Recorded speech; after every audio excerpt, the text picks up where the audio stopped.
안녕하세요. 함께하는 노년 건강 채널입니다. 여름의 뜨거운 햇살 아래에서 시원한 콩국수 한 그릇이 얼마나 달콤한 유혹으로 다가오는지 모두 잘 아실 겁니다. 하지만 믿기지 않겠지만 이 평범한 한 그릇이 어느 날 갑자기 우리의 숨을 먹게 하고 생명까지 위협할 수 있다는 사실 알고 계셨나요? 평소 건강하던 할머니가 가족과 함께 웃으며 식탁에 앉았다가 몇 시간 뒤 갑작스러운 호흡 곤란으로 응급실에 실려간 이야기는 단순한 사고담이 아닙니다. 우리 모두가 즐겨 먹는 음식 속에 숨어있는 위험이 언제든 우리의 삶을 뒤흔들 수 있다는 경고이자 지금 반드시 귀 기울여야 할 메시지입니다. 오늘은 그 숨겨진 진실을 파헤쳐 보겠습니다. 여름 한낮의 뜨거운 햇살 아래에서 시원한 콩국수 한 그릇은 누구에게나 달콤한 휴식처럼 다가온다. 하지만 이 평범한 한 그릇이 누군가의 생명을 위협할 수 있다는 사실을 아는 사람은 많지 않다. 71살의 박영순 할머니는 지난 여름 손주들과 함께 웃음 가득한 식탁에 둘러앉아 콩국수를 드셨다.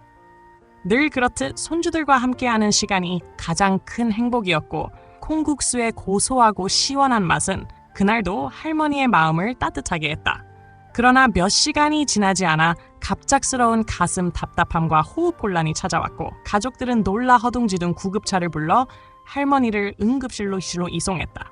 평소 건강하시던 할머니가 왜 이런 위기를 맞게 되었을까 하는 의문은 모두의 가슴에 깊은 불안을 남겼다.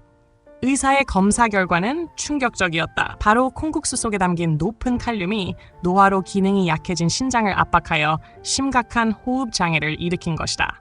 웃음과 행복으로 가득했던 여름날의 한 끼 식사가 순식간에 생명을 위협하는 독이 되어버린 순간이었다. 이 이야기는 단순한 사고담이 아니라 오늘 우리가 반드시 기억해야 할 중요한 교훈의 시작이 된다. 평생 내과 의사로 수많은 환자를 지켜온 나는 이 사건을 통해 누구나 안전하다고 믿었던 음식이 때로는 독이 될 수 있음을 다시 한번 절실히 깨달았다. 저는 반세기 가까운 세월 동안 내과 전문의로서 수만 명의 환자들을 만나왔다. 85의 지금도 여전히 진료실에서 환자들의 건강을 지키기 위해 하루하루를 보낸다. 젊은 시절부터 지금까지 의학의 변화와 사람들의 생활 습관을 함께 지켜보며 깨달은 것이 있다면 그것은 우리가 당연히 건강식이라고 믿어온 음식들조차 상황에 따라 약이 될 수도 있고 독이 될 수도 있다는 사실이다. 그래서 나는 이제 나의 경험과 연구를 토대로 오랫동안 쌓아온 지혜를 많은 이들과 나누고자 한다. 단순히 의학적 이론을 말하는 것이 아니라 실제 환자들의 삶에서 확인된 사례와 검증된 데이터를 통해 왜 콩이 노년층에게 위험이 될 수 있는지, 또 어떻게 하면 안전하게 즐길 수 있는지를 알리고자 한다. 이 이야기를 끝까지 들으면 3가지를 얻을 수 있다. 첫째, 콩이 노년층에게 위험할 수 있는 이유를 올바르게 이해할 수 있고, 둘째, 콩을 안전하게 섭취할 수 있는 구체적인 방법을 알 수 있으며, 셋째, 콩 대신 일상에서 활용할 수 있는 다양한 대체 식품을 통해 더 건강한 노후를 준비할 수 있다. 중요한 점은 이 모든 변화를 약이나 복잡한 치료 없이 단 몇 날만 실천해도 몸이 가볍게 반응한다는 것이다. 이제 나는 단순한 의학 지식이 아닌 삶 속에서 바로 실천할 수 있는 지혜를 여러분께 전하려 한다. 콩에는 우리가 흔히 알지 못했던 여러 성분들이 숨어 있다. 이소플라본, 피테이트, 고이트로겐, 그리고 칼륨이 바로 그것이다. 이소플라본은 젊은 사람들에게는 항산화 작용을 하여 도움이 되지만 노년층에게는 호르몬 균형을 흔들 수 있어 피로와 무기력, 심지어 남성의 경우에는 자신감을 잃게 만들 수도 있다. 피테이트는 영양소 흡수를 방해하고 소화를 어렵게 만들어 나이가 들어 위와 장의 기능이 약해진 사람들에게 부담이 된다. 고이트로겐은 갑상선 호르몬의 생성을 억제하는데 이는 갑상선 질환이 있거나 약을 복용하는 이들에게 심각한 문제를 일으킬 수 있다. 그러나 무엇보다도 가장 큰 문제는 칼륨이다. 콩국수 한 그릇에는 800mg이 넘는 칼륨이 들어있는데 70살이 넘은 노인의 신장은 젊을 때처럼 칼륨을 제대로 배출하지 못한다. 이로 인해 심장 박동이 불규칙해지고 부정맥, 호흡 곤란과 같은 치명적인 증상이 나타날 수 있다. 특히 여름철에는 땀을 많이 흘리면서 체내 전해질 균형이 불안정해지기 때문에 콩국수 같은 음식은 더욱 위험해질 수 있다. 많은 사람들이 콩은 건강에 좋은 음식이라고만 믿고 있지만 실제로는 이러한 성분들이 나이와 몸 상태에 따라 약이 될 수도 독이 될 수도 있음을 기억해야 한다. 내가 만난 수많은 환자들 가운데 콩으로 인해 뜻밖의 어려움을 겪은 분들이 있다. 그중 첫 번째 사례는 68살 김옥자 할머니였다. 할머니는 건강을 위해 매일 아침 콩밥을 드셨다. 오래 살려면 콩을 자주 먹어야 한다는 말을 믿고 1년 넘게 꾸준히 식탁에 올리셨다. 그러나 어느 날부터인지 몸이 쉽게 피로해지고 배가 무겁게 더부룩하며 잦은 설사까지 겹치기 시작했다. 나이 탓이라 여기며 대수롭지 않게 넘겼지만 진료실에서 검사를 해보니 신장이 칼륨을 제대로 걸러내지 못하고 있었고 콩 속의 피테이트 성분이 소화를 방해하고 있었다. 나는 콩밥을 매일 먹는 대신 일주일에 2번, 그것도 반 공기만 드시라고 권했다. 또 소화가 잘 되고 영양가도 충분한 렌틸콩 수프를 대안으로 추천했다. 불과 2주 만에 할머니는 아침에 눈을 뜰 때 훨씬 가볍다고 밝게 웃으셨고 손주들과 함께 시장을 다니는 일상조차 즐겁다고 말씀하셨다. 두 번째 사례는 75살 이정희 할머니였다. 할머니는 여름철마다 가족과 함께 콩국수를 즐겨 드셨는데 어느 날은 식사 직후 갑자기 숨이 가빠지고 가슴이 조여오는 증상이 찾아왔다. 병원에 실려간 뒤 검사에서 혈중 칼륨 수치가 위험할 정도로 높다는 사실이 밝혀졌다. 단순히 시원하고 맛있어서 먹은 음식이 순식간에 생명을 위협할 뻔한 것이다. 나는 할머니께 콩국수를 일주일에 1번, 그것도 반 그릇만 드시도록 조언하고 대신 칼륨 함량이 낮은 다른 음식들을 권했다. 또한 매일 1리터 반 이상의 물을 마시도록 강조했다. 2주 뒤 다시 뵌 할머니는 숨 쉬기가 훨씬 편해졌고 손주들과 함께 공원을 산책한다며 환한 미소를 지으셨다. 이처럼 콩밥과 콩국수는 몸에 좋다고만 생각했지만 실제로는 나이 든 몸에 무거운 짐이 될 수 있음을 두 분의 이야기가 잘 보여준다. 또 다른 환자들의 이야기는 콩이 남성 호르몬과 신체 기능에 어떤 영향을 미칠 수 있는지를 잘 보여준다. 63살 최민수 할아버지는 매일 아침 두유 2잔을 꼬박꼬박 마셨다. 단백질이 풍부하고 심장에도 좋다는 기사를 읽고 건강을 지키기 위한 습관이라 생각하셨던 것이다. 그러나 반년쯤 지나자 기운이 점차 떨어지고 특히 성기능이 약해지면서 자신감마저 잃게 되었다. 진료실에서 확인한 결과 원인은 두유 속에 다량 함유된 이소플라본이었다. 이소플라본은 여성 호르몬과 유사한 작용을 하기에 젊은 층에는 항산화 효과로 도움이 되지만 60세 이상 남성에게는 호르몬 균형을 교란시켜 정자 밀도를 낮추고 활력을 떨어뜨린다.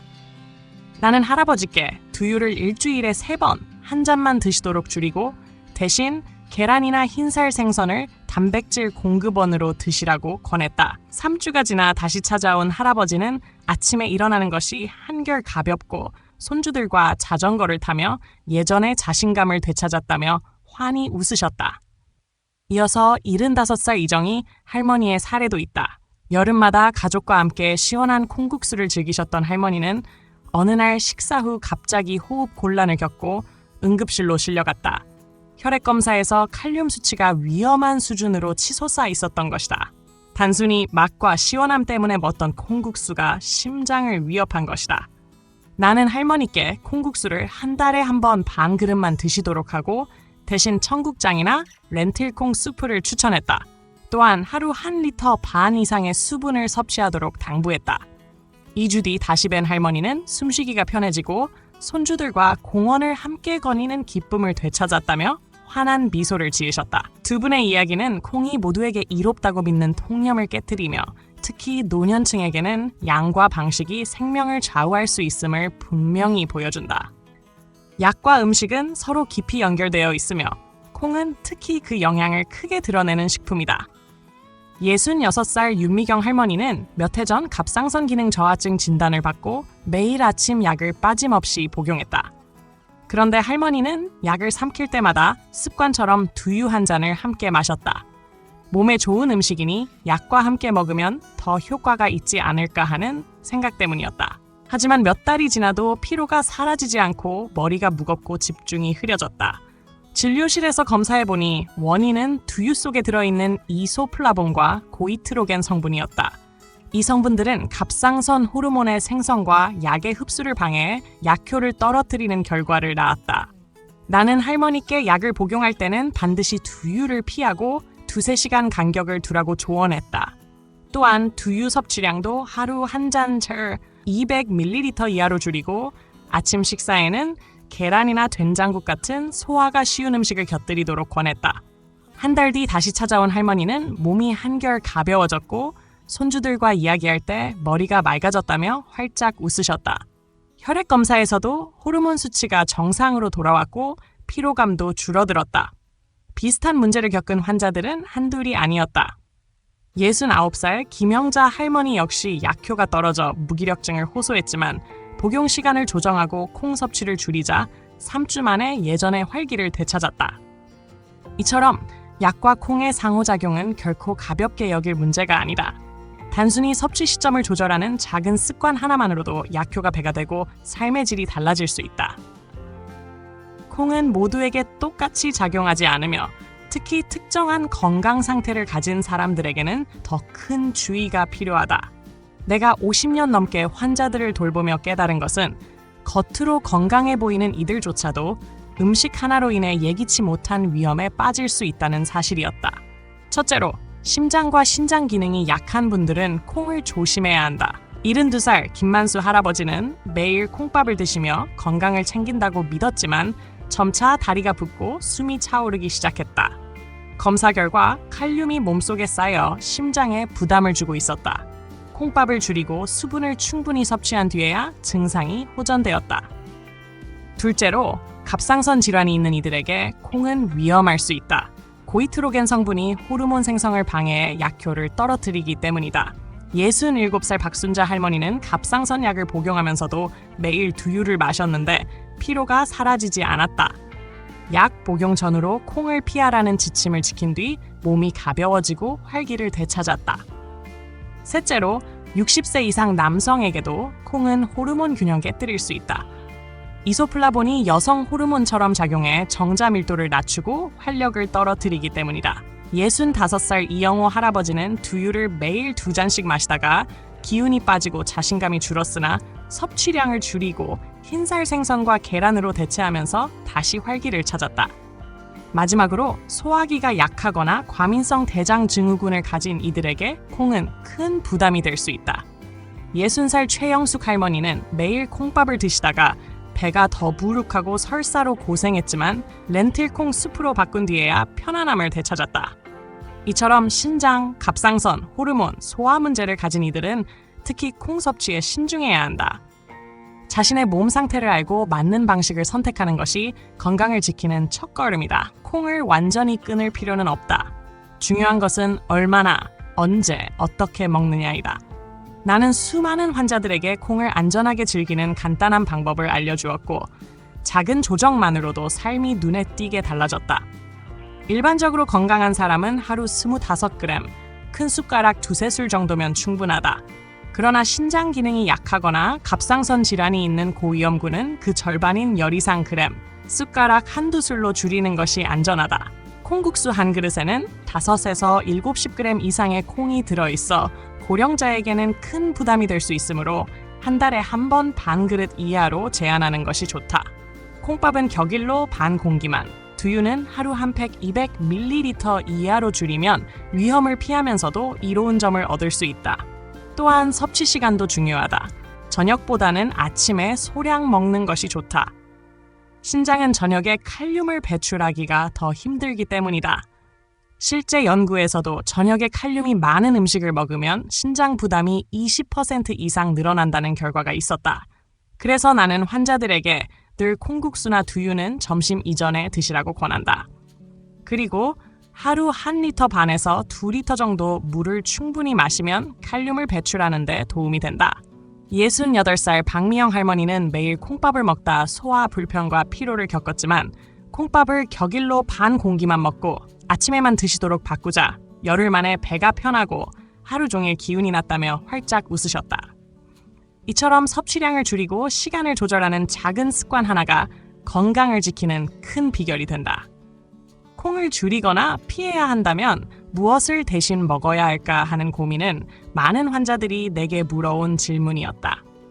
나는 50년 넘게 진료하며 콩을 완전히 끊지 않고도 충분히 건강을 지킬 수 있는 다양한 대체 식품들을 찾아왔다. 첫째로 흰살 생선이 있다. 돔이나 대구 같은 생선은 칼륨 함량이 낮고 단백질이 풍부해 근력을 유지하는 데 큰 도움이 된다. 기름기가 많은 고등어나 정어리에 비해 소화가 쉽고 담백하여 노년층에게 특히 좋다. 둘째는 계란이다.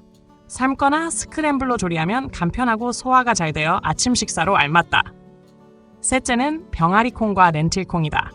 이 두 식품은 콩과 비슷한 영양을 주지만 이소플라본이나 올리고당 함량이 낮아 장에 부담을 덜 준다. 실제 연구에서도 렌틸콩은 일반 콩보다 소화 흡수율이 20% 높다는 결과가 있다. 그리고 빼놓을 수 없는 것이 발효된 콩 제품, 특히 청국장이다.